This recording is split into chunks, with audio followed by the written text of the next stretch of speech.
Good morning students, welcome in Sunrise Public School online classes. Myself Tanuja, your Hindi teacher from Sunrise Public School. Today we read class 6 chapter 1 वह चिड़िया जो। हमारी book बसंत भाग 1 से लिया गया है। इसके जो कवि हैं उनका नाम है केदारनाथ अग्रवाल। चैप्टर करने से पहले हम चैप्टर के बारे में कवि क्या कहना चाहते हैं या इस चैप्टर में कवि ने क्या बताया है, थोड़ा सा उस पर ध्यान देते हैं। कि कवि ने बताया है कि उसके स्वभाव में नीले पंखों वाली एक छोटी चिड़िया है। अर्थात कवि ये कहना चाहते हैं कि मेरे मन में एक ऐसी चिड़िया है जिसके पंख नीले हैं और वह छोटी सी है। वह संतोषी है, अन्न से बहुत प्यार करती है। संतोषी मतलब जो उसे मिलता है उसमें वह संतोष कर लेती है, सुख से रहती है। अन्न से बहुत प्यार करती है, उसे अन्न खाना, दाने चुगना बहुत पसंद है। वह अपनेपन के साथ कंठ खोलकर पुराने घने वन में बेरोक गाती है। वह अपने अपन के साथ, वह जो सुबह के समय जब कलरव करती है वन में, जब चींची चींची करती है तो उसका जो कलरव होता है वो इतना अपना लगता है कि सभी को उससे प्रेम हो जाता है और वह बेरोक होकर अपना गीत गाती है। मुँह बोली है, जो भी मुंह में आता है उसे बोलती है। एकांत में भी उमंग से रहती है, अर्थात जब वो अकेली रहती है तब भी खुश रहती है, उसे अकेले रहना भी अच्छा लगता है। वह उफनती नदी के विषय में जानकर भी जल की मोती सी बूंदों को चोंच में भरकर लाती है।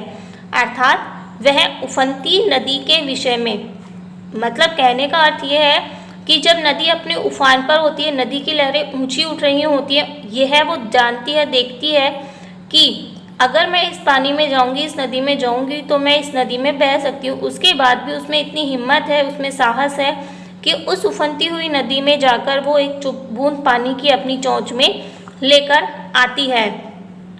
उसे नदी से लगाव है, उसे स्वयं पर गर्व है, वह साहसी है, उसे नदी से लगाव है।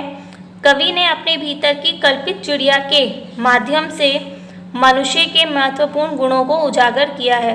अर्थात कवि ने अपने उनके मन में जो एक चिड़िया की उन्होंने रूपरेखा बनाई हुई है, जो रूप बनाया हुआ है, उसके माध्यम से उन्होंने यह बताया कि मनुष्य जो है वो उसका जो उसके अंदर जो गुण है वो गुण कौन कौन से हैं, कैसे कैसे हैं। अब हम इस चैप्टर को देखते हैं।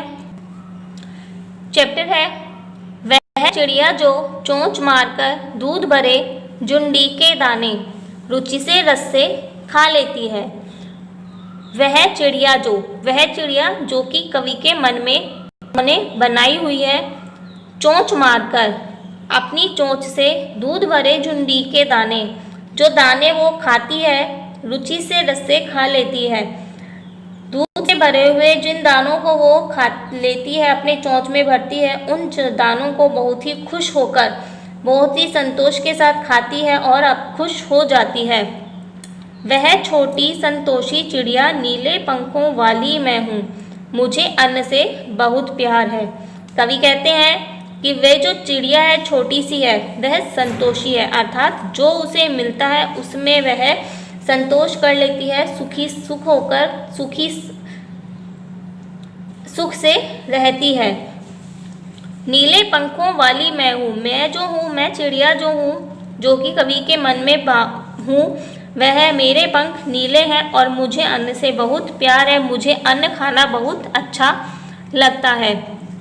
वह चिड़िया जो कि कवि के मन में है, कंठ खोलकर अपने कंठ अर्थात अपने गले को खोलकर, खुले गले से बूढ़े वन बाबा की खातिर, बूढ़े वन बाबा अर्थात पुराने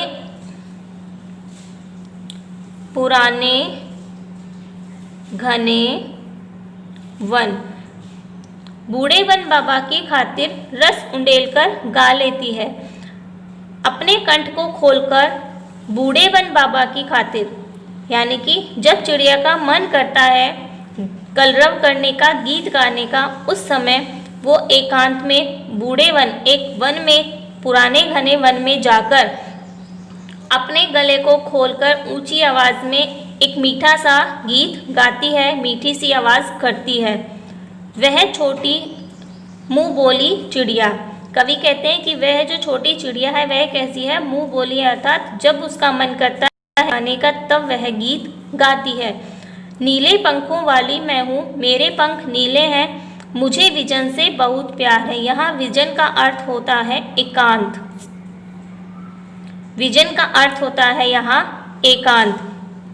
इसमें जन जो है वह है मूल शब्द और वी इसमें उपसर्ग लगा है, अर्थात विजन से बना एकांत।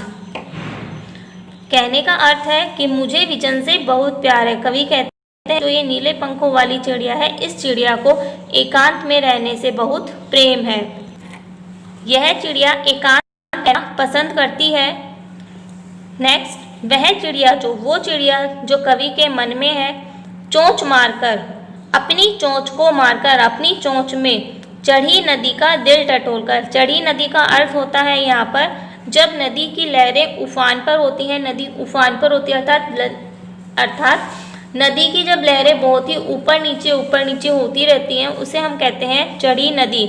और का दिल टटोलकर मतलब उस चढ़ी हुई नदी उस ऊंची लहरों के बीच में जाकर।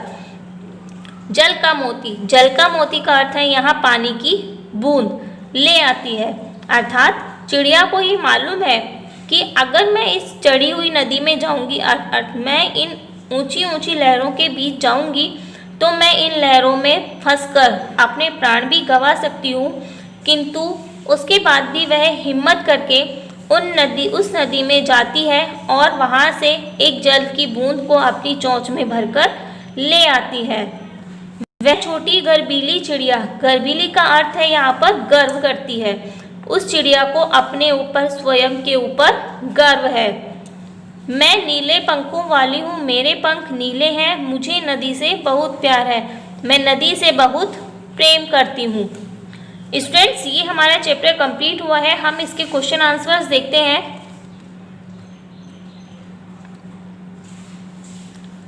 कविता पढ़कर तुम्हारे मन में जो चिड़िया का जो चित्र उभरता है उस चित्र को कागज पर बनाओ। अर्थात हमने इस चैप्टर को पढ़ा, इस चैप्टर को पढ़ने के बाद में हमारे मन में उस चिड़िया की जो भी पिक्चर बनती है कि वो चिड़िया कैसी होगी, उस पिक्चर को अपनी नोटबुक में, अपने एक पेपर पर उसको बनाओ। तुम्हें कविता का कोई और शीर्षक देना हो तो क्या शीर्षक देना चाहोगे? उपयुक्त शीर्षक सोचकर लिखो। इस कविता का शीर्षक कवि ने दिया है कि वह चिड़िया जो, अर्थात जो चिड़िया कवि के मन में है। इसके लिए हम दूसरा शीर्षक भी ले सकते हैं, जैसे कि नीले पंखों वाली चिड़िया। इस कविता के आधार पर बताओ कि चिड़िया को किन किन चीज़ों से प्यार है। चिड़िया को अन्न से बहुत प्यार है, चिड़िया को एकांत से बहुत प्यार है और चिड़िया को नदी से भी बहुत प्यार है।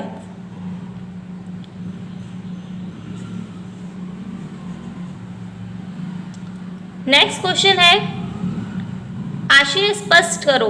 रस उंडेलकर गा लेती है, अर्थात जब कभी चिड़िया का मन करता है गीत गाने का तो वह अपनी मीठी आवाज़ में कलरव करना प्रारंभ कर देती है।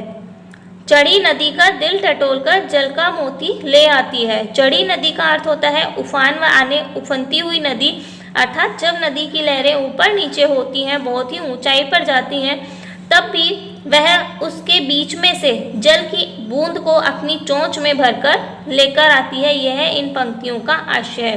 तो स्टूडेंट्स, आज के लिए इतना ही। नेक्स्ट वीडियो में हम इसके आगे के क्वेश्चंस देखेंगे। Good day and thank you, have a nice day. And अगर आपने अभी तक अपनी बुक्स परचेज नहीं की हैं तो please purchase your books as well as soon possible, ताकि हम अपनी स्टडी को कंटिन्यू रख सकें। Good day, thank you, have a nice day.